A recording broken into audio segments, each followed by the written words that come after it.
Today in episode 24 of the podcast, we're talking about Sony Pictures purchasing the Alamo Drafthouse cinema chain, and could we be seeing some more Ted Lasso coming? We'll also break down the third episode of Star Wars: The Acolyte, and review Pixar's latest Inside Out 2.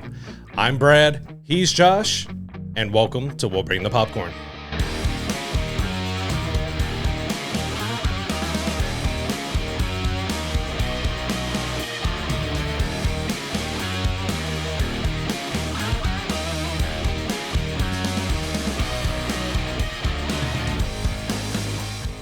So our first news story of the week comes from Netflix. We have Yahya Abdul-Mateen is going to star in a basically television take on Denzel Washington's series Man of Fire. It's going to be on Netflix. I'm excited about that. If you don't know who Yahya Abdul-Mateen is, he was in Aquaman 1, Aquaman 2.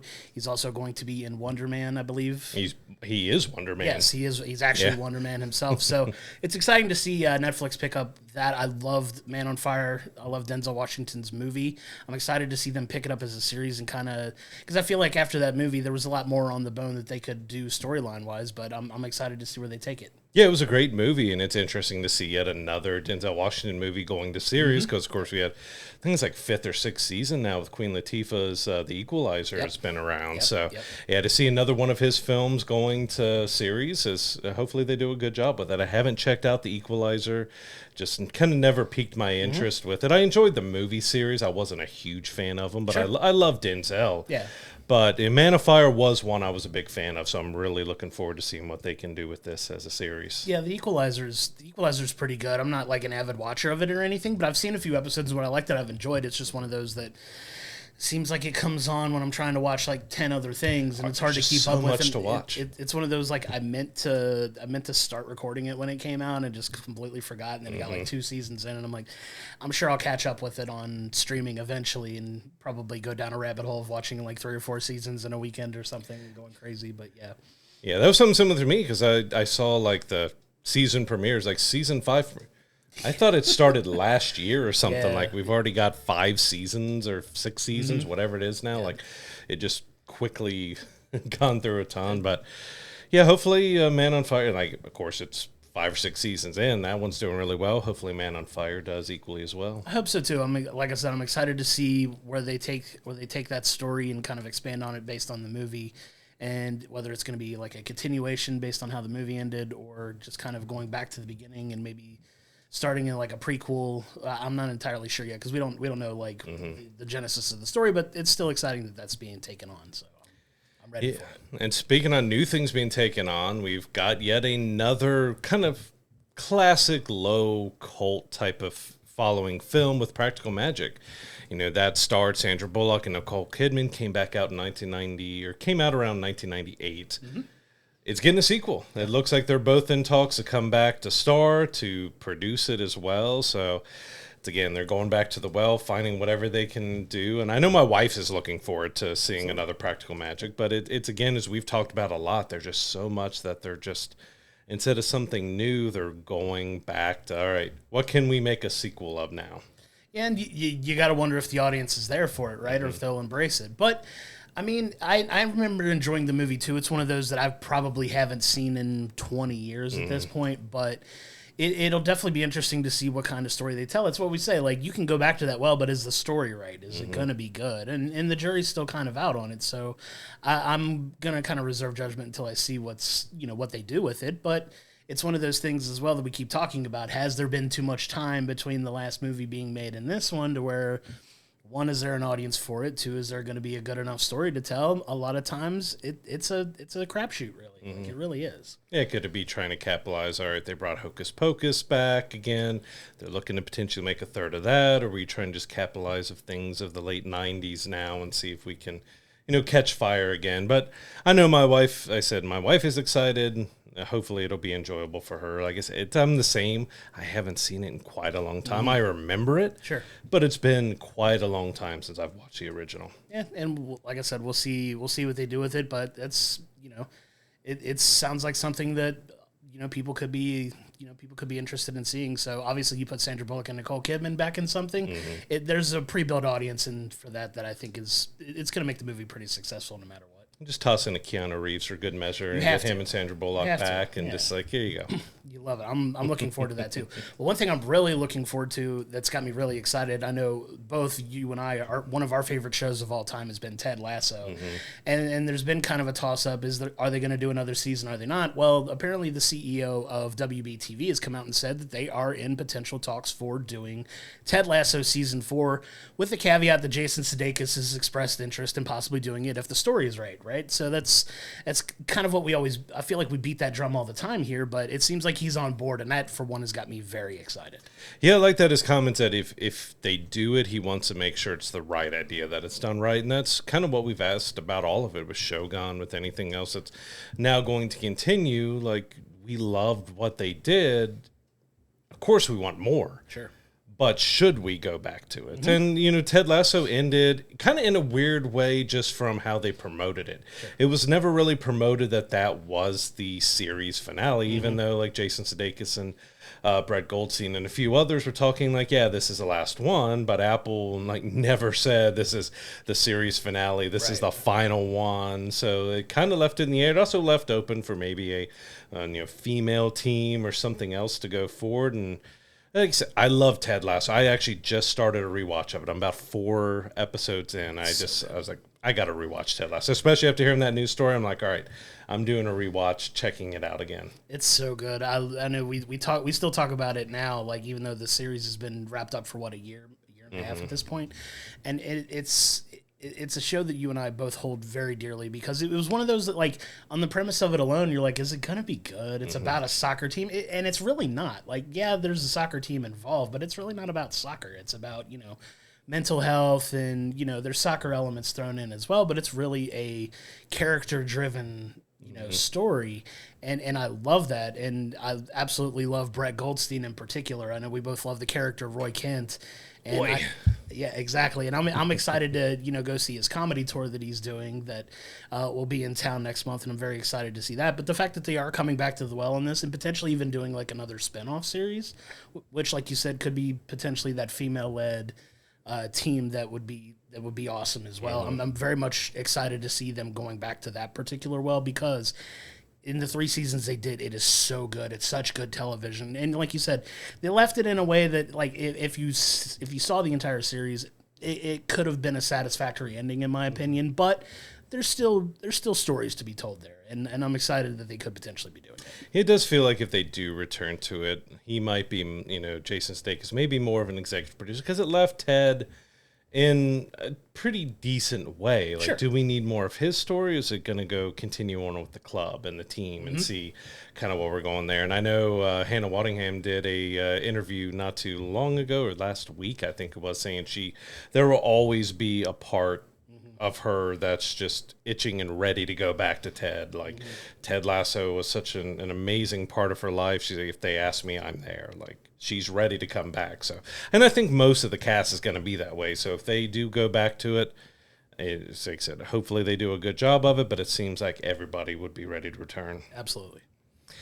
Moving on to Zack Snyder. So we've heard for a while now that his Rebel Moon films are going to get a director's cut. So we've talked that there's been talk that it's going to be a little bit more violent. There's going to be a lot more clips. So it's going to be a little bit more sexy, and that, like, exactly what he means by that. Sure. So he's finally announced we're going to see those out August 2nd on Netflix. They have new names. So Chapter 1 is now Chalice of Blood, and Chapter 2 is Curse of Forgiveness. So, got the extended editions, got new names. I've watched the first one so far. I was okay with it. It wasn't something that really made me want to jump immediately into the second one here, but I probably will finally get around to watching the second one and checking out the director's cuts when they release. Yeah, and full disclosure, I haven't watched either one of them yet. It's one of those, like, if you look at the movie, the run times on them are like 3 hours. So it's one of those, like, I'll get to it, but I don't have an opinion on them just yet. I know they're very divisive online, which just about everything Zack Snyder does is, but I do when you say a director's cut and Zack Snyder, I immediately jump into the Justice League Snyder cut that everybody fought so hard for and we finally got. So I don't know why every time I hear that, I go back to that. But no, it's exciting that they're getting, these director's cuts for these movies, so you can get a little bit more than what you got in the original Netflix versions. And like you said, I plan on watching both director's cuts eventually too. So it's exciting to see that they've got, a date set for that and everything that people can check out. Yeah, and just gotta hope it's good and it's not just throwing in sex and violence just to throw in more sex and violence, because that sells, so let's just throw it in there. But yeah, hopefully it's a good thing. He seems to have a good relationship with Netflix where he can kind of do basically what he wants. So he seems to be pretty set with them right now, and hopefully both of them are solid. And I like I said, I really want to finish the movie, finish both chapters and see what that's like before I dive into those director's cuts. So I still got a little bit of time. Got a couple months before those are out to dive in and see if they're worth going back for the director's cuts. Yeah, definitely they're definitely worth at least checking out, and we both plan on doing that eventually. A series that I'm very much looking forward to is The Penguin, which is the Colin Farrell spinoff of the most recent Robert Pattinson Batman films, where he was just absolutely brilliant as the Penguin. I'm very excited for this series. It is finally coming out in September on Max. We finally got a release date for that. We also got a release date for Creature Commandos that's coming out in December. That's the first real James Gunn-led DC TV series that's coming out that I'm very excited for, too, to kind of kick off this, new James Gunn era of DC. So you've got two different DC properties here, but, I've been very much looking forward to this Penguin series for a minute.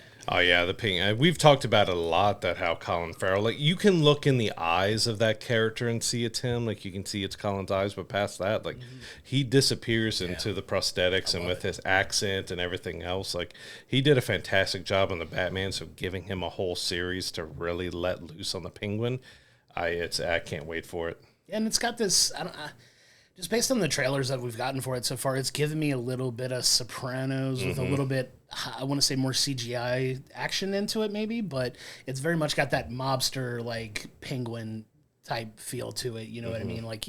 He's definitely more of a Sopranos type villain than some of the previous Penguin depictions that we've seen from DC. So it's kind of a cool take on that character too, and like I said, I can't wait fast enough for this show to show up. Yeah, less creature, more gangster. Right. And yeah, that's exciting to see that part. Creature Commandos, I'm not that familiar with. Sure. It's not a property of DC's that I know that well. So Same. I'm looking forward to it because, as you know, if you don't remember, DC did announce with their new universe, if, say an actor voices a cartoon character or an animated series character, they're going to play that character in live action as well. So yeah, this is kicking off, a lot of people that we're probably going to be seeing in live action in the next 4 or 5 years with Creature Commando. So it is an important series for DC going forward here, with the first, film being Superman next year, that you've got this series kind of kicking it all off in December, and hopefully it's good. Yeah, there's going to be a lot of eyes on it, and I know it's going to get a lot of attention, at least right out the gate. I'm hoping they knock it out of the park, because they are going kind of all in on James Gunn at this point. So if this initial series doesn't do well, you got to wonder what that's going to bode for this long-term plan that they've got in DC. And DC's got a long way to go to kind of win back a lot of goodwill from people for, kind of the hot mess that's been their properties outside of maybe the animated stuff that they've done for the last few years. And it's a big deal for them, and like you said, you're not that familiar with them. I'm not either, so I kind of like that, so I don't have any preconceived notions about these stories going in, and I can kind of go into it with a little bit more of an open mind, and I hope that bodes well for the success of the show, because we want these stories to do well. We want we talk about Marvel, and Marvel's far from perfect. We talk about them a lot, but they've got a formula that works for the most part, and DC's still kind of finding their way, and I hope they finally find it. Yeah, and we were kind of had one of those films that they'd recently put out, what was it, last year with Blue Beetle, that it was kind of the end of the old regime, but kind of talk like it's going to be part of the new, and they just announced a Blue Beetle animated series, which will somewhat continue the movie. Sure. So I guess we got a fuller answer on that, if Blue Beetle is going to continue on or not, or if that was a one-off and just kind of dead in the water because of the change. But it looks like, at least in animated form, we're going to get Blue Beetle going on. Yeah, I'm excited for that, because I know you and I, we saw the movie. We were both pleasantly surprised by how much we actually enjoyed the film. And we're like, it's kind of a shame it's coming at the tail end of this, run of DC films before James Gunn takes over. And we really enjoyed it. I thought it was a really well done movie, and I'm excited to see that it's taking on, a continuation in animated form. And I don't think we got any news as far as like who's doing voices, if the people that were, in the movie are doing the voices for the animated series. I'd assume with what I mentioned with Creature Commandos, if they're trying to match it up, that we should get hopefully most of the actors back for it. I would love that, because like I said, they did a great job, and hopefully they get a chance to continue in those roles, because they all seem to be open to it if they wanted to move forward with it. Like, they seem to all have a great time making the movies. So if they could come back, I'm into it, man. I'm here for it. Oh yeah, hopefully it's going to be fun. We get some, George Lopez was so crazy over the top as what the crazy uncle in there, but it was a fun ride overall. Kind of, Blue Beetle's kind of Power Ranger-ish kind of type of character. He's got this super powered, crazy suit and everything, and there's still a lot that they can do with that story, since it's a very young character and they have a lot they could explore. So it is kind of interesting they decided to go the animation route instead of either a series or another movie. At least what we know right now, just the animated series is what's going to continue it, and we'll see how it fits into the bigger picture. Yeah, I'm looking forward to it for sure. One of the things that we both were looking forward to that kind of kicked off this past week was we finally got season 4 of The Boys. Had their first 3 episodes drop on Amazon. I've watched them already. They're fantastic. It's just they're firing on all cylinders right now. And I know we talked about last week, they were talking about doing more seasons of the show. Well, the executive producer of the show came out this week and said, no, it's actually going to be done with season 5, but it does appear that we're going to get some kind of spin-offs and other things away from it, but it seems like he's going to stick to that 5-season plan all along. Yeah, it was kind of weird sequence that he's talking up. Well, I guess my 5-season plan is out the door because we didn't expect it to be as popular, but I have a feeling it's because Amazon wanted more, and he had to probably go in and talk to him. Well, I want the main series to end at 5 still. Like, I have this idea, I have this story I wanted to get out. Let me tell that story, then we'll look at more spinoffs, more Gen V, and I figured that's what happened there. Like, he's talking up because that's kind of what Amazon wanted, not what he wanted. Yeah. And then he was able to come to an agreement with them. All right, let's end it with 5, and let's move on with other stuff. And I'm glad with that, because as we talked about, if you try to stretch stuff too much, especially if you have an end in mind and you take it 1, 2, 3, 4, 5 more seasons, then is that ending even relevant anymore? Right. Yeah, and we talk about it all the time. If you feel like you've got a story arc in mind and you're comfortable with leaving it there and not just stretching it out because your show is so popular the studio wants to throw a bunch of money at you, I respect that. You know what I mean? Because it's taking the quote unquote easy way out would be to take the big check and make more and do more, and you may burn yourself out creatively just to push out more content because they're paying you to do so. But he's protecting his artistic vision in this, and I really respect it. 47 seasons of The Boys coming right up. Right, and it's a huge hit for Amazon, so I get why they want to do more. And I know Gen V was extremely popular. It's coming back for its 2nd season that they're filming now, and hopefully they get several more if they want to keep going to that, because you can kind of start recycling through younger soups at that point based on the premise of that show, and then the other potential spinoffs that could come from that as well. But I like the fact that they're wrapping it up, because if you're following the show like we have, you see kind of this, it's all kind of coming to a head. So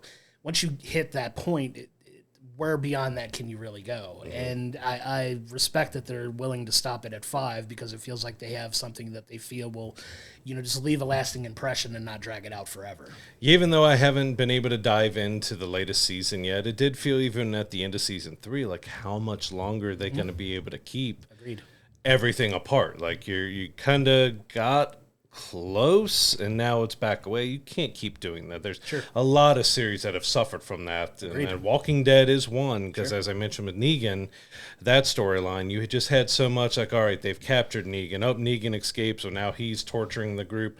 Oh, the group gets revenge. It captured Negan, and it just was back and forth and back and forth. And it's like, there's only a couple times you can do that before it just goes, all right, now you're just dragging out too long. So yeah, I'm happy that they have decided that the main story of The Boys will end. And we actually got a little bit of information on it. It's going to be 8 episodes long, and they're going to start filming in November. But he actually said it's probably going to take through mid of next year to film those 8 episodes. So that's sounding like a pretty beefy, solid season that they need a lot of time to get into. So it's probably not going to be till 2026 that we see the final season of The Boys. Which is crazy, but I feel like it's going to be worth the wait, because they are taking the time to do it the way they want to do it and give us something really quality, like you said, that's going to leave a lasting impression. That I like that they're going to leave us wanting potentially more versus giving us too much, and we'll be like, all right, you did too much, So I'm excited to see what they do, and this show just blew away any expectations for it that I've had, and it continues to deliver quality in the 4th season now, and I'm excited for you to dive into it. I think eventually we'll do like a season 4 breakdown here. I believe probably when it's done, but yeah, I'm excited for where they're going with it, and taking some comfort in knowing that there is a stopping point that they're ready to reach. Yeah, I've thought of The Boys kind of similar as I did with Game of Thrones, especially in the early seasons, as you just have no idea what you're getting into when you watch an episode. There is nothing that's off the table. Anything can happen. Anyone can die. Just anything can go. So it's just like you do not know what you're waiting, what's waiting on you for each episode. And yeah, that's exciting because it's like, all right, it's not cookie cutter. You don't. There's definitely some stuff that's happened in this series that I'm like, how in the world did they get away with that? Or who wrote that? Why would you write that? Why would you do that? But like, it works. Hey, it worked for them. It works. Keeping in the comic book space here is a couple stories on Marvel. So we got Michael Green, who wrote Logan and Blade Runner 2049. He's going to write the script for Marvel's Midnight Suns film, which is exciting that that's getting some more traction. But it's also interesting going with some other news with Blade, because he wrote the last script treatment of Blade. And now they've lost a director for Blade. Now they've brought somebody else on to, I guess, do some script polishing. So it's like, I think 6 writers, 2 directors, and we even got Ali's lawyer is now talking about like, well, the deal we signed was back in 2019 and nothing has been filmed yet. So that makes me really feel like he's looking for his exit out of Blade. It's cursed. We've joked about it now, but I really feel that movie is cursed. It's like the cursed Marvel project. Like it's gone through so many different, like you said, so many different people have put their hands on this, and the main actor, who Mahershala Ali, is an incredible actor. He's you're leaving an incredible actor dangling on a hook here for 5 years. Like you said, he agreed to this role 5 years ago. I mean, The Eternals kind of was the, lack of a better term, introduction of him to it, even though you really just hear his voice. But even that's been a few years now. It's been a couple years since that film came out. And it's one of those, like, is it ever going to get done? We don't know. And then when we finally get it, is it going to be good? Like, that's the fear, right?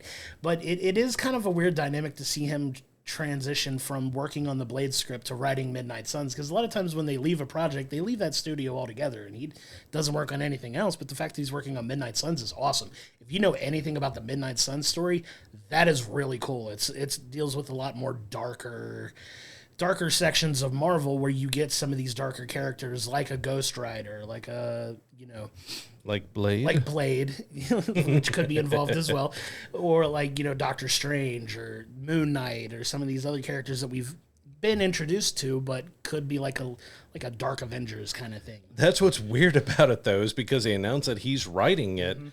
But they've brought someone else in on his Blade script to do some, we don't know if it's a complete rewrite or if it's just some tweaks and edits, but like you're hiring him for another film that involves Blade, but then you're having someone else touch up his script for Blade. Like, yeah, it does definitely feel cursed, like something's going on. Like, can we get Jordan Peele back in the building and hand it over to him? But we also had Chad Stahelski, who did John Wick. He threw out earlier this year that I would love to do Blade. I'd like to take it on. Like, imagine a John Wick like Blade film. Like I think he would be able to handle Blade so extremely well. So get Chad, get Jordan, get one of those, get them on Blade, and get that film made. Like, get that figured out, because you've got 2 potential big directors. One that's already said, I want to do it.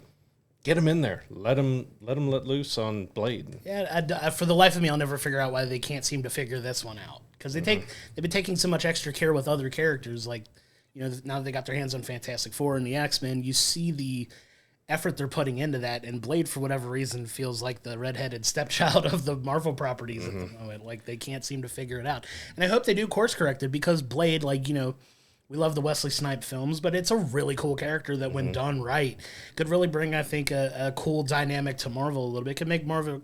I think it could make Marvel a little more like hip and cool, you know, like with a really well told vampire story. Yeah, I was gonna say, because Wesley Snipes' Blade, like especially the first one, we know the second one was decent, the third one was a bit of a mess, but it's a mix of Wesley Snipes dramatics and bad script and other stuff. But the first Blade was huge for Marvel. Absolutely. Like, it was a big hit, and it really helped. Like, it wasn't the kickoff of the MCU, you know, that was Iron Man, but this really, you know, the first Blade really helped, you know, propel them forward with their movies. Because, I mean, you had a kind of a failed Punisher movie with Dolph Lundgren that really didn't see much light of the day. Like, I still haven't gone back and watched it. Like, you can find it out there now, but it's one they don't really talk about.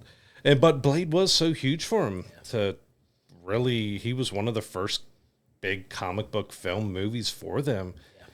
And it's just been such a mess, like 4 or 5 years of just not being able to figure out how to get this movie made.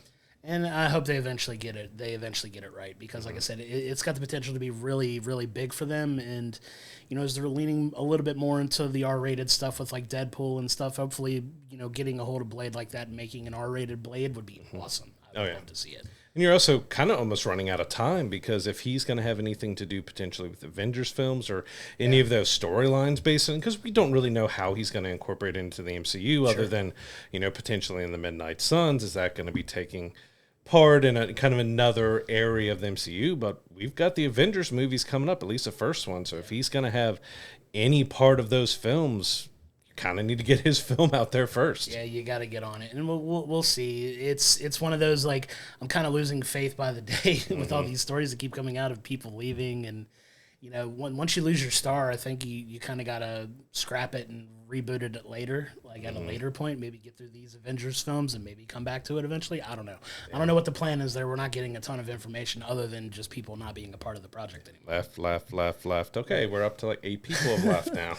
Right. I think it may be time eventually to just punt on it, let Mahershala Ali go do something else, and maybe if the time's right, come back to it, or maybe find another actor to play that role, which is a little disappointing because I think he'd do a really good job on it. But if it's not going to get made, like, they're going to lose the entire thing, I think. He just signed on to the new Jurassic World movie, which is now filming, so he's already filming another franchise that's had, 2 movies and now a reboot before Blade has gotten off the ground. It's a hot mess, man. It's a hot mess. It's crazy. One of the more interesting stories that came out this week, though, was Sony Pictures has acquired the Alamo House Theater Studios. Yeah, the Alamo Drafthouse. Yeah, the Alamo Drafthouse Theaters. Like, it's been so long since a major studio has owned a theater chain. I believe it was illegal up until just a few years ago for a studio to own that. Obviously, for business purposes, I understand why it was illegal, and they finally did away with it. But this is kind of a big deal to see, you know, how they take that theater chain and really what they do with it, because it's a real slippery slope when you start talking about movie theater chains and studios hooking up. Like, does that limit potential options if that's the only theater in your area that you only get Sony films, or how's that going to work? I'm still, you know, still a little confused as to how that's all going to work. We really don't have Alamo Drafthouse here in our area. I think Louisville's the closest. Might be. We went to one out in D.C. when we did a baseball trip, and we saw the latest Indiana Jones movie there. And I really enjoyed it because it started off, like, it had an interesting design and everything to it and layout. But, you know, it started off the movie with facts and funny kind of Mystery Science Theater 3000 type of, we're giving you these funny notes about the whole Indiana Jones series, and they're very serious, as we love, about no talking in the theaters. Your phone's away, you're not talking. Like, they tell you right on screen, we're going to kick you out if you talk during the movie, because they have dining at the seats. You don't talk to your waitress or waiter, whoever it is. You write it down on a piece of paper, hit your button, they grab the paper and walk off. Like, you don't talk to them. And it was kind of nice and refreshing. So maybe Sony can help expand them into more areas, and we get one a little closer that we can kind of check out more often. But yeah, you just never know with a theater chain being owned by a major studio if they're going to make any major changes. It feels like they'd be dumb to block any studios from being at the theaters, but you never know. Like, it's just Sony all the time. No other movies other than maybe Marvel that they're in partnership with are just going to show Venom nonstop in every Which would be crazy to see. You go into a theater, it's like Venom, Venom, Venom, Venom, Venom, Venom, Venom. But yeah, it's an interesting business strategy that I'd love to see what their plans are for it. Now we just got the news that they're going to purchase it, but we don't know exactly what they're going to do with it yet. So it is curious to see what they do plan to do with these, and does that lead to other studios taking a look at some of these bigger chains and maybe working on, some type of partnership or buyout or something? Because, with the theaters, we've noticed there's been a kind of an ebb and flow of, business, and like we've talked about movies underperforming at the box office. Does that mean that studios buying these theaters helps that? I don't know, but it's going to be an interesting case to see if anybody else gets the idea to start looking into these other chains, because it would be crazy to see somebody just like scoop up a big chain like an AMC or a Cinemark or something. You know what I mean?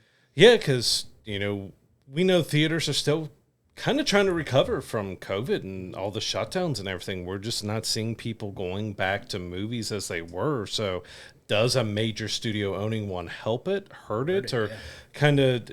I hope they're going to pour some money into it and help revitalize movie theaters, and it's going to help them, but it's going to help all the chains. But yeah, you could see, are we going to look at Disney gobbling up one?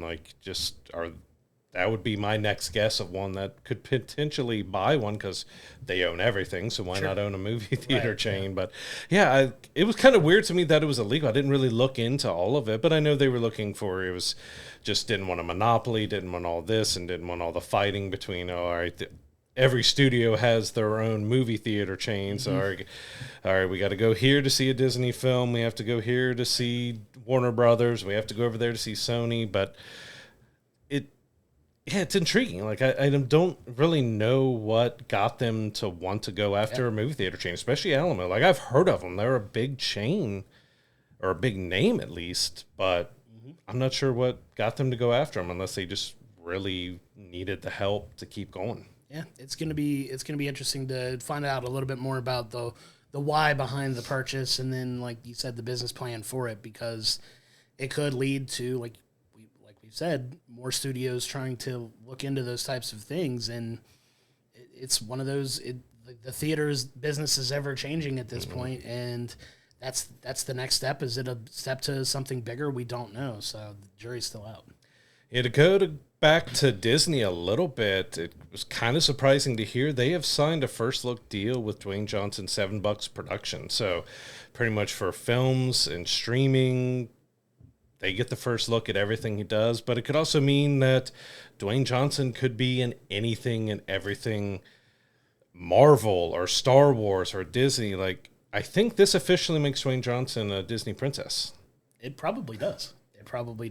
I mean, it's a big deal for that studio as well, because, like you said, he's going to have a very nice financial backing for all of his projects now, and I know his star power's taken a little bit of a hit maybe over the last year or two with the whole DC thing, and like some of the stories that, whether you believe them or not, have come out about some of the interactions he's had with some people on sets and stuff, but he's a guy that you can bank on going to the box office and it making a good amount of money. So his star power is still really huge, and the fact that he's signed a deal with Disney is just as huge, right? I know a lot of people are looking forward to the new Moana film that's coming out later this year that he's leading his voice to, and potentially, like you said, does he join the MCU? Does he join the Star Wars franchises?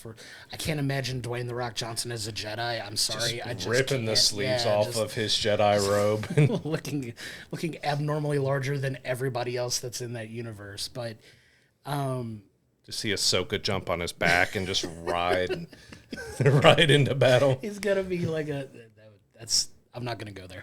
But it is interesting to see him go with Disney, because we know there was a lot of fallout with DC. He fought with them a lot about Black Adam, and that was another one kind of like Blade, and it didn't really turn out that great, that it took multiple years to get Black Adam done. And then, he also fought to get Henry Cavill to show up in that extra credit scene, which then also blew up because, all right, yeah, Henry's not coming back. That's the last you're seeing at him. You're not part of this. Like, kind of just blew up with DC. So where does he go? He goes to Disney, where Marvel lives now. And there was rumors for a while, and this could strengthen them more of him being Apocalypse. Yeah, and that would be a character I think that could be suited for him because Apocalypse is a big hulking type, villain that I think he would probably do really well with, and I think he could pull that off as long as he doesn't look like Ivan Ooze like we keep joking about. But yeah, I could see a role like that for him, but it's a big deal for them to have that deal with the studio, so it sounds like he's going to have the opportunity to get a lot more projects made, and I'd love to see that work into even like some theme park stuff and some other things that could potentially come out of that deal. So more power to him, man. That's a good deal for him. Yeah, you could see him showing up for like Shaq with the cruise lines. You could have The Rock for the Disney cruise lines and have him, the Jungle Cruise tie into the Disney Starline or whatever I forget what they're calling it for the cruise ships and stuff. Like you could have Dwayne Johnson just plastered everywhere that Disney exists. And, is he going to be an ESPN anchor? Might as well. He could just be anywhere and everywhere. Like, this is kind of a big deal for him because you see, like, Margot Robbie signed a big deal with Warner Brothers. Kind of makes sense because of how much she's done for Warner Brothers over the years. And, past Moana, that I think that's really, I guess there were some Fox properties that he's done before, but Moana, doing Moana 2 plus the live action, I guess they looked like, hey, we want to do a whole lot more with you. And it's going to be really intriguing to see what they actually end up doing with him and how much they utilize him.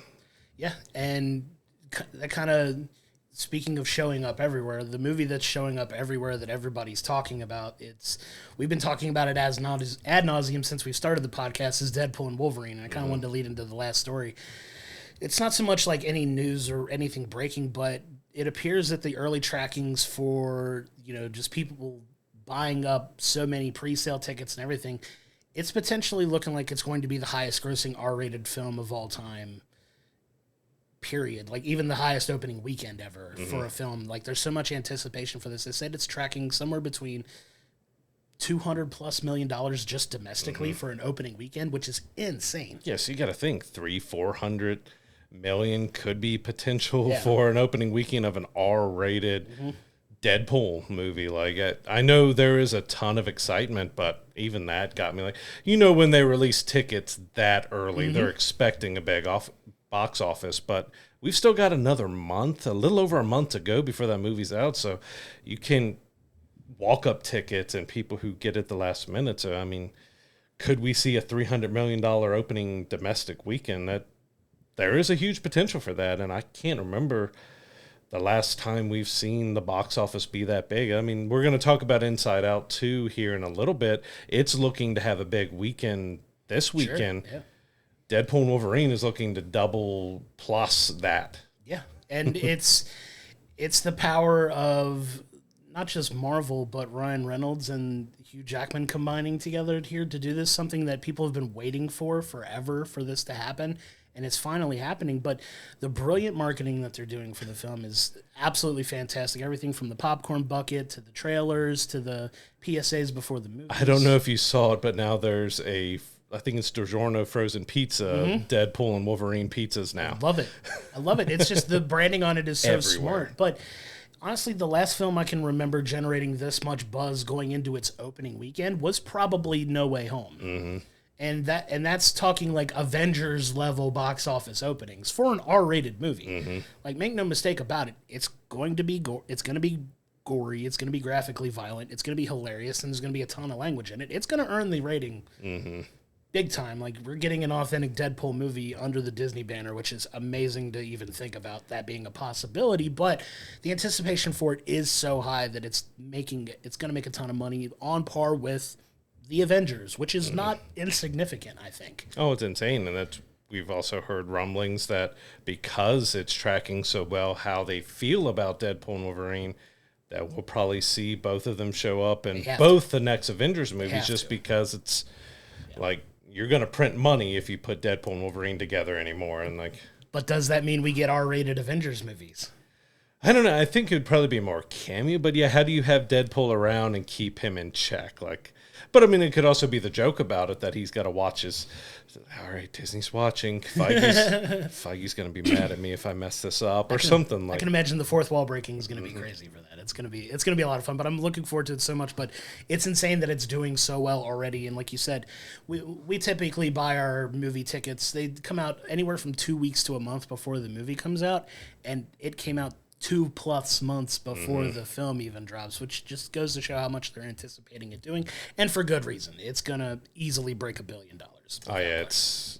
I want to see what the final box office total, because we've booked 2 showings of it just because we have that anticipation that we want to go in, watch it the first time, we want to go back in it and see how many Easter eggs we missed, and just we have a feeling that we're gonna love it so much that we want to immediately go right back. So we're seeing a night showing and then an early morning showing, so we can get as much Deadpool and Wolverine as we can. I'm so excited for that. It's going to fall on our 30th episode, which I think is so perfect for a nice round number. For our 30th episode is going to be the review of Deadpool and Wolverine. We've had that circled ever since we started the show, and we're pretty close to it now. So I'm beyond excited for it. Yeah, and the Acolyte, which we're about to jump into a review for, it ends the week before Deadpool and Wolverine comes out. So it just lines up that may be the only thing we review that week, is just to sit there and gush and talk about Deadpool and Wolverine. We might talk for 2 hours about the movie. I can anticipate it. It's very possible. Very possible.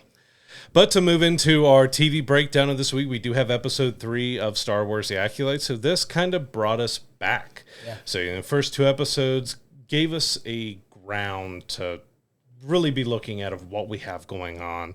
And now we're going back to look at the twins and kind of what happened to them and how, May ended up being the Acolyte and being this assassin who's going around trying to kill these 4 Jedi. And now we see kind of why, but there was quite a lot of questions that I was left with after this episode.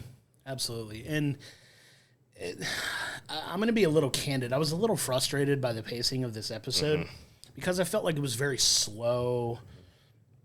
Did they need the entire episode to tell this? I don't necessarily know. But you do get that, introduction to their youth, to their life, and what happened that caused, this split where these 2 twins go their separate ways, right? So you have them being twins who feel like because they're twins and the only kids where they're growing up that they have to live similar lives, right? So there's like this expectation that they're going to join their coven and just live this life on this planet and be a part of this. I don't want to call it a cult necessarily. It is almost. It's pretty much like a cult. Yeah, it's kind of like a cult. And you've got one twin that wants to do this, but another twin that was like, "This isn't really for me. I kind of want to go see the galaxy at this point."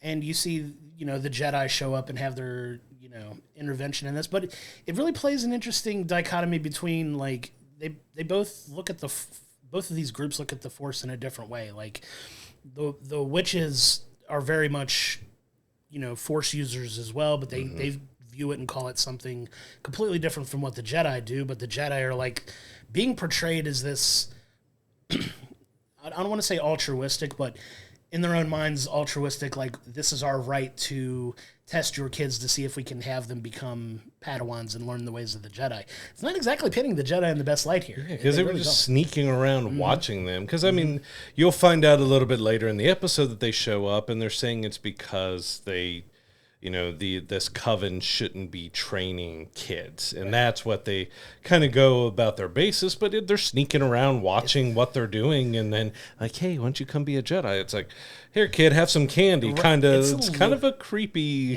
look at the Jedi there. It's a little hypocritical considering if you know anything about the lore of Star Wars, what do? They look for Force-sensitive kids and they train them. So it's kind of hypocritical, right? So it's giving you a different look at, the Jedi have always been portrayed as these, as kind of a moral authority, kind of always doing the right thing, for lack of a better term, but it's not exactly painting them in the best of light here. Like you said, they're very, insistent on, this is our right to test your kids kind of thing. And it's like, I don't know, man. It kind of makes me not pull for the Jedi a little bit here, which is kind of rewiring the way our brains have been trained to think about the Jedi all this time. Like, obviously there's people who root for the Sith for one reason or another. But like the Jedi are always supposed to be like the good guys, and you root for the good guys, and they don't feel as much good guy here. Like they really don't. Yeah, I do feel like there's a lot of frustrations kind of with this episode with kind of following the story because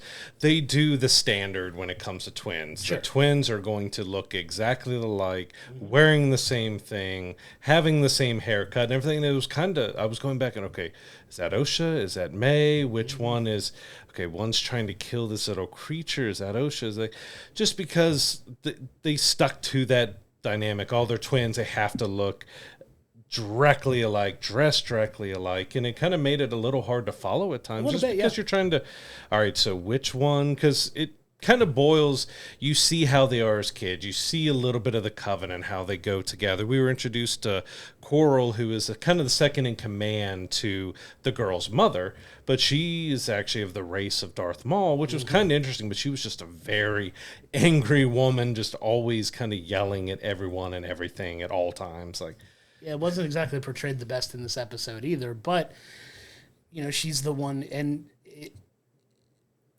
it creates kind of an interesting dynamic of how these kids come to be in the universe, right? So this is a coven of all female witches who these two children were created. They weren't made through conventional means, which gives a whole lot of, if you remember the story of how Anakin Skywalker came to be, it was through very similar means. And, you know, it's...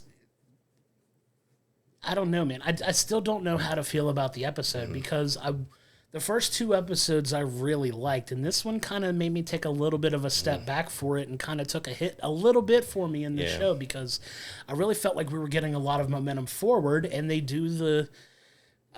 one thing that drives me crazy sometimes is you push this narrative forward and then we just take like 3 steps backwards in time to kind of look at how we got to this point.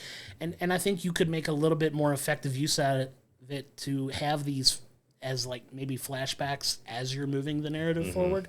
And it feels a little bit like I don't want to call it a wasted episode, but you spend an entire episode telling the backstory of these twins. And I get it. You're supposed to understand why they are the way they are. And you get a little bit of that, but I'm still not completely satisfied with how they told it within the, like, this was the longest episode of the 3 so far. And you would figure for a story like this, it wouldn't be. Yeah, because it almost feels like we need another episode after this one to explain some stuff, because that's when I want to get into more spoiler territory here with kind of the middle to the end, because there was a lot of stuff that I just didn't like or just didn't make sense. Like, I'm not saying I hated the episode, but I felt like it could have been so much stronger. Sure. And yeah, when we get into the witches here, it definitely felt kind of more of a cult, kind of a crazy cult, because we got the girls were going to go through ascension. So this is them basically giving their life to the coven. Sure. And they're going to take over if their mother passes and all that. But when it got to that scene, so we're by this like big well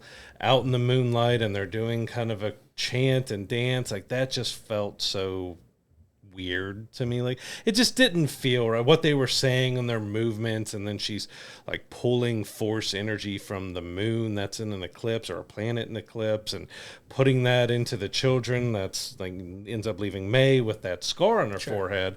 But that whole sequence just felt so kind of odd to me. It didn't connect, and it definitely felt a little out of place. But like you said, it kind of takes you out of it a little bit, but you kind of get where they're coming from, right? And this is how they use the Force. They call it like a thread, and they don't really feel so much the Force as like your destiny necessarily, but it's a different way of looking and viewing the Force. It feels a little bit more leaning more towards Sith-like, not necessarily Sith-like, but not using the Force in the same way that it's definitely a different Jedi take would on use the Force. it. Yeah, and that's fine. I'm all for like a different dynamic like that.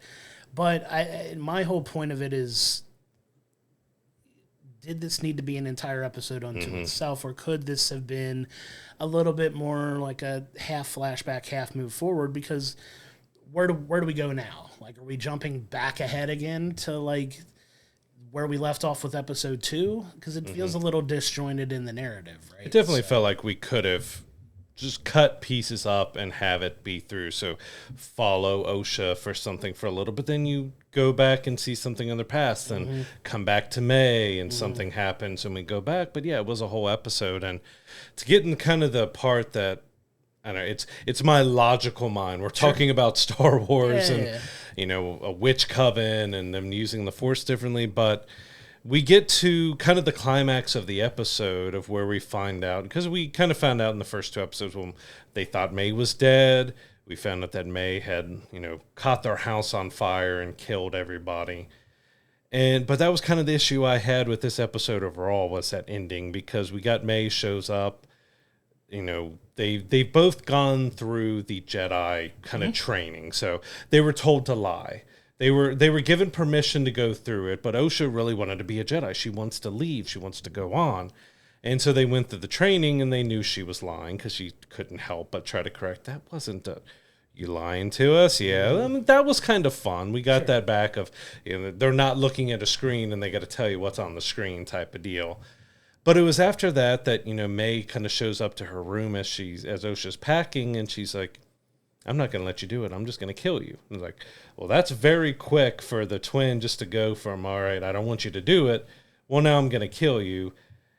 In probably the least logical thing that's going to happen. Their whole fortress here is stone and metal. Yeah. And so she lights a book on fire in front of the metal door, and it sets the entire compound on fire. That's inflammable. I had a big issue with that just because there's fabrics and there's things around, but I mean, this is a stone and metal, very large place, and she caught the entire place by dropping a booklet in front of a metal door. How dare you bring logic into this? That's my brain couldn't get past the logic of that. It's just like, but the door's made out of metal. This is stone. Look, it caught wiring and stuff on fire. But then all of a sudden, the whole place is on fire. I get it. The practicality of it is a little absurd, no doubt. It's definitely absurd. My issue with it was more of the narrative placing of the entire story, right? And in my mind, when you get episodes like this that feel like so out of place when you're moving a narrative along, it takes me back, and I know some people that watch this are gonna probably thinking of this and are glad that I'm gonna bring this up. It feels very much like the episode of Stranger Things that's very polarizing for people too, right?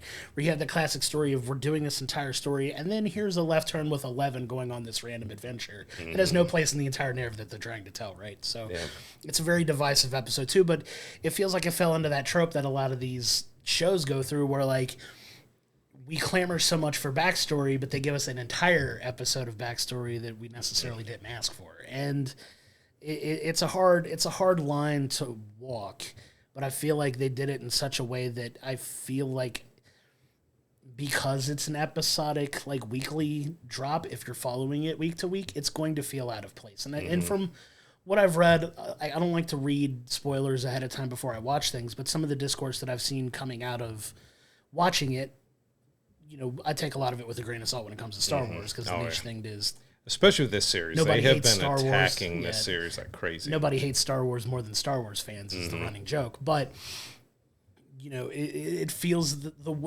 they fall into camps that you and I are kind of viewing the show through. Some people feel like the narrative took an unnecessary left turn completely when it could have just maybe veered a little bit off the path and worked its way back.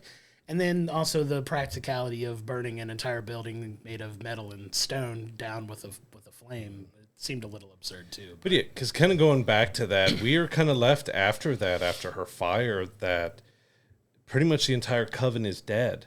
But no one's on fire, nothing like that. Like, that's where I feel like we need another episode. And because we saw, was it Tobin took the poison and apologize, there feels like there's something else that has to be revealed there, because there doesn't feel like a way that all the witches died to fire. They were laying in piles in the middle of rooms. It felt like, were they killed by the Jedi?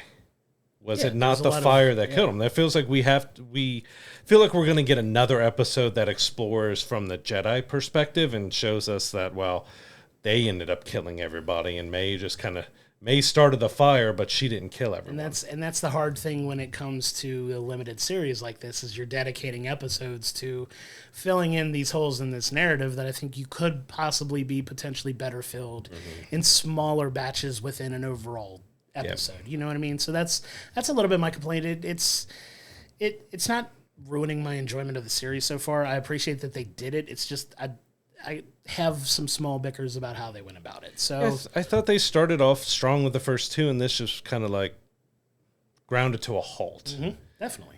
And yeah, where do we go from here? Because hopefully, if I'm right, and they're going to show the Jedi perspective and show that they didn't die to the fire, it was a Jedi who did it, and that's why, they're how they are about this situation. That it's not a whole another episode, because I think it's 8 episodes long, and if we have 2 full episodes dedicated just to the backstory, that just seems kind of a waste. It's overkill. Mm-hmm. It's overkill, and I hope you're wrong, and I hope we don't get that. Yeah. But I mean, it's because we don't know if there's going to be a season 2, right? So I hope there is, but it's yet to be determined. But like you said, this is just episode 3 of 8. Mm-hmm. If we got another backstory episode that only leaves 5 more episodes of 4 or 5 episodes of main narrative story. That's not a ton. Yeah, because we still got two Jedi still alive that we have with Soul, and with our Wookiee Jedi that we got to see a little bit more, but he was kind of more of a side piece. He was just,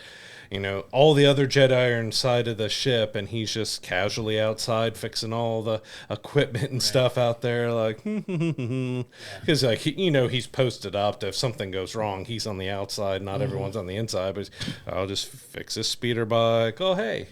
Okay, go back and fix another speeder bike. Like I love seeing a Wookiee Jedi, but like give us a little bit more. We got 2 small hints of him in 2 episodes so far. Like I'm ready to see some Wookiee Jedi action. I hope we get it. I hope we get it at some point too. It definitely needs to pick up, and I'm hoping starting with episode 4 it does, and kind of gets back to moving this along forward and giving us a little meatier story that we can hopefully enjoy. But that is episode 3 of The Acolyte. All 3 episodes are now out on Disney Plus, so we're looking forward to the next episode that we'll be reviewing next week. I want to move on now to our movie review of the week, which was Disney Pixar's Inside Out 2. It's a sequel to the very popular Inside Out film, and it really picks up right where Inside Out 1 leaves off.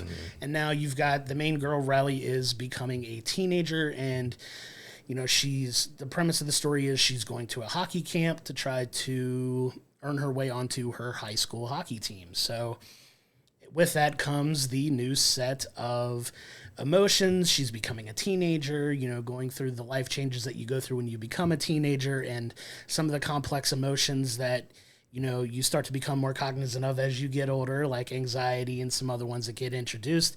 And I gotta say, man, like, I don't have kids, but I still really enjoyed this film. Like, they do a really good job of, like, just so smartly taking these emotions and making them like individual characters. And it's just as strong, in my opinion, as the first film.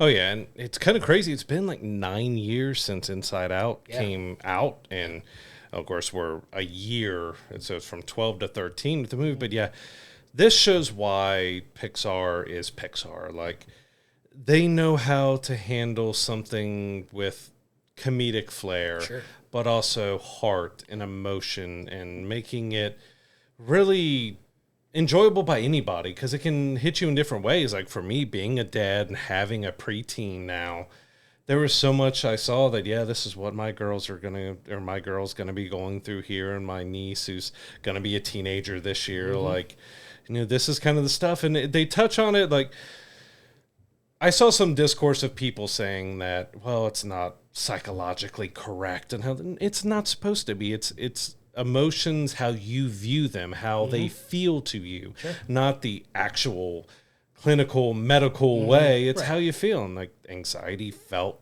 like anxiety, and embarrassment felt like embarrassment. But like you said, they are able to shape all these different characters, from Riley and her friends, and all the emotions in such a great way. Like, it just shows the brilliance of Pixar. And like, I really loved it. Like, the pacing was great.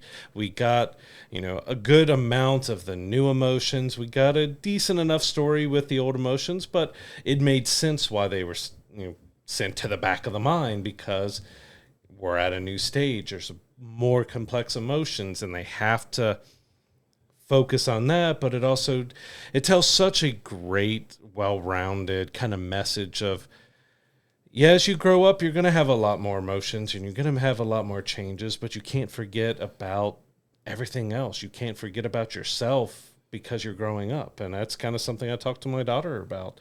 I'm like, did you get this? Did you get why they do that? And it's like, you're growing up and things are going to change. You're going to think differently and everything else, but don't forget about being a kid. Don't forget about the friends and everyone you've made along the way. Like, there's part of growing up, but not forgetting yourself. Yeah, and that's the big theme around like the story they were trying to tell, and I love that message that they're sending. Like, so you have your sense of self that's formed very early in your life, and you're like, your basic foundation of who you are as a human being. And then as you start to deal with these additional emotional complexities, like your sense of self does change, but they do a good job of saying like, okay, you're going to completely lose this sense of self and you're going to form a brand new one and completely lose who you are to become who you're going to be moving forward. Right. And that's the fun story that they tell, and I love at the end how they just bring all of it together to like not lose that youthful exuberance that you do have, but also, it's okay to feel these things and process them in emotion and process these emotions, and it's going to help form who you are moving forward, right? And accepting that it's okay to kind of marry the two, and it's a really well done story that like, yeah, you're going to have these complex emotions that are going to, force you to react in certain ways that you wouldn't react to before. But at the same time, you're eventually going to go back to those old emotions. Like some of those emotions feel very, like, for lack of a better term in the film, basic, right? You have your basic base set of emotions like joy and sadness and anger. Like, but then you take some of these more complex ones, like ennui was one of my favorites. It's just like, yeah, it felt very lackadaisical, cool, didn't care. Like, yeah, like I love one of my favorite little side quotes that she says towards the end of the film is, "She's bored, but she's not boring." Mm-hmm. You know what I mean? Which was a really cool line that I really appreciated. But, yeah, it just does such a good job of telling, like, giving a face to these emotions and creating characters, like you said, that are realistic enough that you said they don't necessarily meet the medical definition or the clinical definition of what the term is, but it is a practical way of how you process those emotions, right? And how your brain works and how it, feels these things and how you feel anxiety and how you feel depression and how you feel envy and, it in such a practical way that made sense in this story. It was such brilliant writing. I loved it so much just from that. It's very smart writing, in my opinion. Oh, yeah, absolutely smart writing because, it's centered on a female and around other female characters, but as a guy, I feel like we could really connect to a lot of the stuff, especially with anxiety and embarrassment and other stuff. Like, you can really connect with it no matter what gender or anything else. Like, you can connect with this story because I went through that. Yeah, I went through that. Mine was similar, but I also love the end joke, which I had to joke with my wife about. So, like, when you got a little, and this is slight spoilery, but it's not really to the story, but you get a look into other characters' heads and stuff. So you get mom and you get dad, and of course dad is very stereotypical dad, which I had to laugh about. Like, he's trying to think about stuff. Oh no, what is this? Okay, back to sports. I love it. But it was so funny, though, because like you said, it was the end. The last scene of the film, this isn't spoiler by any means. She goes to a hockey camp and she comes home and she's at the table with her parents. And they ask her how it went. And she just says, "It was fine." It's the only 3 words they give her. And then you see how the mom processes that with her emotions. And it's just like, what do you mean? Like, she went through all these life changes. She's come back. She's different. She's got... slight spoilers. She's got a streak in her hair. Like, what's going on? And like you said, they cut to the dad, and it was like, it's such a guy thing, I think, but it made perfect sense, and that's what I mean by smart writing. When it was just like, oh, she's gone. He says the same thing, like his emotions, which are very funny plays on, like the little mustaches and everything. Too. It was really funny, but they were like, she was gone for 3 days, and all we get was that was fine. It's like, does that check out? Yeah, it makes sense. Back to sports. So like, I love the practicality of it because it's so funny. We're just like, it's a fun, like you said, stereotypical that, men don't process emotions the same way. And it's just like, it was fine. Like, we accept it was fine way more often than, Yeah, and it was very stereotypical teenage response because we just went through an entire movie that's going on about her complex emotional state, and it was good.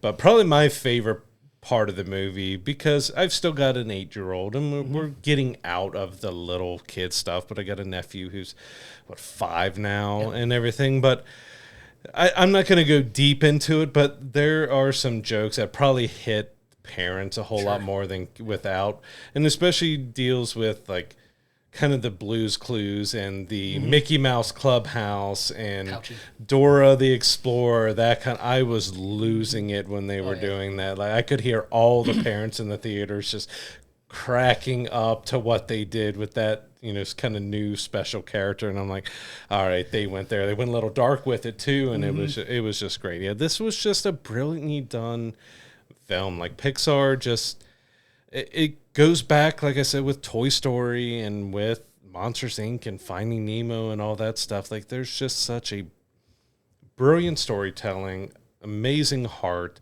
a lot of humor, touching, emotional, and stuff that hits kids and parents differently. And it's very important to my oldest daughter and my niece. So this is kind of what they're going through. And we had one of my daughter's friends with us too, who's the same age. So it's like, this is stuff they're dealing with. This is something that's kind of hitting at the right time for my kids. So like, well, that's what you're dealing with. And there's a big part at the very end that we basically see, again, this isn't really a spoiler, but we see Riley have a panic attack. Sure. And we got to see what that looked like on her and from within. And it was I think a great visual representation of anxiety and a panic attack.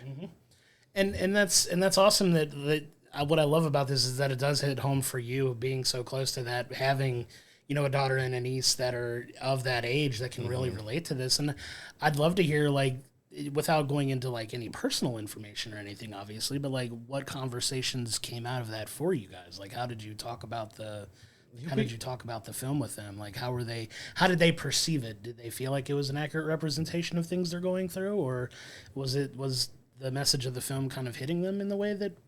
I think in a way, like, we didn't go too deep into it. We kind of talked as we went out, but it was like, because I kind of asked, did you get what was happening during the panic attack? Do you know what that means and what that was? And do you see kind of how, this is how complex your emotions are going to get. You're going to have something called anxiety that we deal with. And kind of when we didn't go extremely deep, but she got it and she understood it, and she loved the movie, but I tried to touch on kind of the deeper adult aspects of it. So like, hey, this is something you're going to be dealing with. That's not, even though it's an over-the-top fun animated movie, it's something you're going to really be dealing with here in the next couple of years. And I think she processed that a good bit while we talked about it. I love that, and I love that you can have that conversation coming out of this, because like you said, it hits for you at the right time because of that. And I do love going and I went and saw that movie by myself, obviously, but I was in a theater full of parents with their kids, and I love when the parent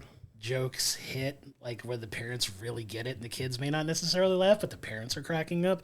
And I'm glad you mentioned the Blues Clues aspect of it, because there is kind of a very much Blues Clues-ish type, over the top. Do you have anything in your pouch that could help us with this situation? Very Mickey Mouse Clubhouse for us, but it's also some Blues Clues. Like, there's a big mix of all those preschool age, and it was just. And the parents were laughing hard at those scenes. Like, I could feel where they're, how many thousands of hours of Mickey Mouse Clubhouse we had, and I love it though. But it was fun. I really like the Deep Dark Secret one, where the Deep Dark Secret could have gotten out, and he closed the vault and he said, "Not yet, not for or whatever." And then we're like, "Yeah, we're just gonna gloss past that and keep moving like that. Like it's not that time." Does bring up, there are extra credit scenes, so there's kind of a mid credit and an end credit, so there's some extra bonus scenes, and there's a little bit of kind of outtakes too as the credits are starting to roll. So there is enough to warrant kind of staying to the very end, but also to show the brilliant staff of Pixar, which hopefully we don't know how many of these were affected by the cuts and stuff that happened, but this was a brilliant family film that could be enjoyed by parents and non-parents alike. Like they did a great job. This is kind of true to form Pixar that we all absolutely loved. And there was also a very deep joke for adults as well when it came to Apple. So there's a scene of something being thrown because, if you don't know it that well, Steve Jobs was pretty much responsible for Pixar beginning, who started Apple and everything else. So there's a very deep Apple joke buried within the movie, and I might have been the only one cracking up because I'm a big Apple user and stuff, and I was a big fan of Steve Jobs as well. But I saw that joke. Oh, that's a deep cut for parents. Like the kids are gonna laugh at it, but they're not gonna know what that meant. Right. I love it too, and then I particularly love the over the top video game character that was also represented. I think Lance was his name.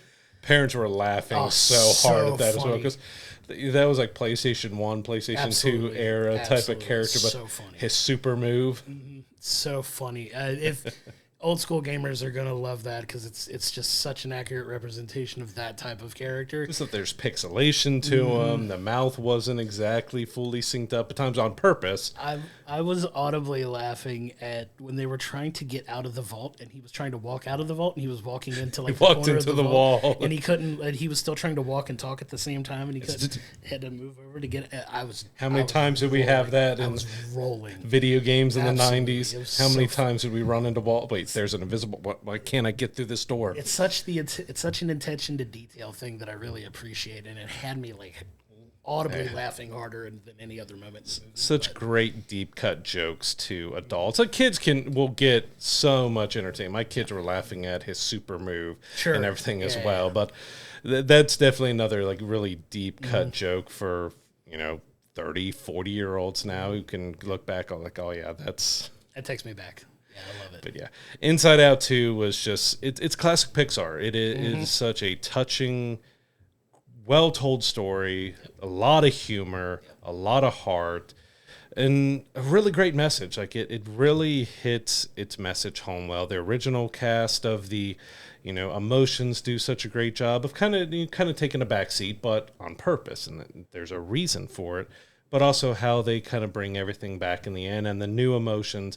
All of them are great, but I still have such a love for Sadness because it's Phyllis from The Office, and just hearing her voice and having her in there, I just absolutely love having Phyllis be a part of that and being sad. And her voice, I can't think of anybody else who could voice Sadness like she could, and she got a decent little role in this as well. And I love the development in all of the characters in that, even the emotions themselves, who you could just easily shoehorn into a box and present them a certain way, but there's character growth from them as well. And it's like I said, it's so well done, such smart writing that they just knocked it out of the park. I think it was really good. I don't know why it just popped in my head now about the sarcasm. Yes, the actual sarcasm. Like that was just it's goofy and silly and over the top, and parents will get what it is a whole lot more. But it was just a goofy, silly, fun little bit that they decided to do that just fit so well. It does. We're so glad you're here. Like these guys are jerks. I love it. It's smart and it's so fun. That was what John Ratzenberger got another cameo. It was. Yeah. So I can't remember if his streak is still active with Pixar, but he got his moment there. Yeah. But yeah, Inside Out 2 is in theaters right now. It is well worth the time to check out. Take your kids, especially if you have preteens or early teenagers. I think there's going to be a great message for parents, a great message for those preteens and teenagers, but kind of for anybody. Like it's one of the best animated movies I've seen in a long time because they've just handled everything so brilliantly, and I think they balanced everything so well, and it's well worth checking out. And it seems like a lot of people agreed with us because it's looking like it's having $150 million domestic opening as kind of we're looking at it and talking right now. Like it's going to have a big weekend, and it well deserved to have that. Absolutely, it's one that.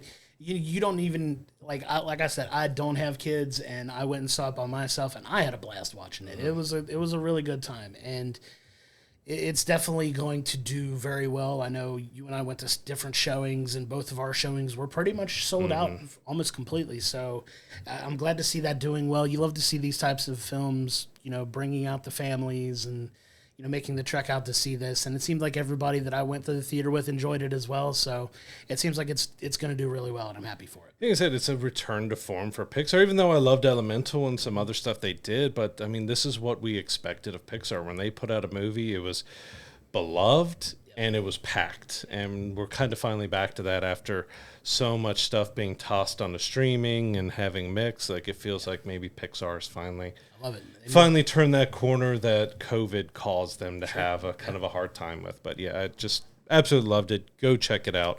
It's worth seeing in theaters. Can't say enough good things about it. Yep, we absolutely loved it, and it's well worth your time going to see. So coming into theaters this week is quite a different movie. So we got The Bike Riders with Austin Butler and Tom Hardy. So part of that was filmed in Cincinnati here, so I'm excited to kind of see that. But, it's a dark, gritty movie that's going to be violent and very adult. We also have Kinds of Kindness, which is the next film from the director of Poor Things, which I was very mixed on Poor Things, but this one looks like it could be interesting. It's definitely not Poor Things, but sure. He definitely has his quirky style to it, and it's continuing on in that. Yeah, definitely one worth checking out. I don't know if I'll make it to theaters to see it, but I do plan on checking it out for sure. Coming to streaming is Trigger Warning on Netflix on June 21st. So this is actually Jessica Alba's first kind of big starring role in a film in I think like 8 or 9 years. Like, it's been quite a while because she became a mom and took time away from Hollywood. Now she's back doing this film. Don't know. I've seen the trailer for it. Don't know how kind of big it's going to be, but I'm going to check it out because I enjoy Jessica Alba and see kind of what her return is going to look like. Yeah, for sure. That's definitely one I'm planning on watching as well as soon as it comes out for sure. Yeah, On Demand, If is going to be available for digital purchase on June 18th, which it hasn't had a box office that we thought it might, because I love the film. I thought it was similar to Inside Out 2, that it did a brilliant job of talking about death and imagination and not losing your childhood. And, as you grow up, you don't have to completely lose your childhood. You can continue being a child and hold on to that even as an adult. And I thought it was a great film, but it just didn't hit like already Inside Out 2 is. I think it might now just be crossing the $100 million mark, and I think it had 160 or something budget. So it's definitely losing money, and it's kind of sad because I thought it was a great film and didn't really deserve to have such a low box office. Yeah, it's a little disappointing, but you can go back into our archives to see our full take on the film. But I feel If is going to be one of those movies that probably won't be it's going to get a little more cult-like status. I think eventually the people, like, once it makes its way onto streaming, it might get a little more traction, and people will be like, man, I really wish I'd have gone out and seen that in the theaters. But yeah, it feels like it's one that people didn't like rush out to see, but I think it's going to do a lot better when it makes its way on the streaming. I hope so. I hope it finds its life on digital here and streaming, and people give it kind of the recognition it deserved. I don't know. As a parent and everything else, I just really enjoy, and I love John Krasinski too. But I thought he did a great job with it. So, yeah, hopefully it finds a good life on I hope so. Digital and kind of gets the recognition. Lastly, we have a new Orphan Black series coming out. So Orphan Black Echoes is on AMC, BBC America on June 23rd. So I never got into the Orphan Black series, but I know that has a huge following, and it the original series did fairly well and was around for a little bit. And so to see that they're bringing back with Echoes here, like, hopefully for the fans of that series, it does a great job with kind of revisiting that world. Yeah, I never really got into it either, but I know several people who really, really enjoyed the series. So I'm excited for them to get this back. I might check it out, check a couple episodes out, see if I like it and give it a shot. And who knows, I might go back and watch some of the old stuff as well too. So definitely one worth checking out. But that's going to do it this week for the podcast. We can't thank everyone enough for their continued support. Please go like our YouTube channels, like, subscribe, do all that fun stuff that I don't like to say all the time. But yeah, go and check that out. We have merch. Go to we'llbringthepopcorn.com for all our social information, all our merch, everything that you can find out from us on that. We appreciate your continued support. Next week, we are going to be reviewing Episode 4 of Star Wars: The Acolyte on Disney+, as well as the new Tom Hardy and Austin Butler film, The Bike Riders. We're very excited to check that one out as well. But until next time, I'm Josh, he's Brad, and we'll see you next week.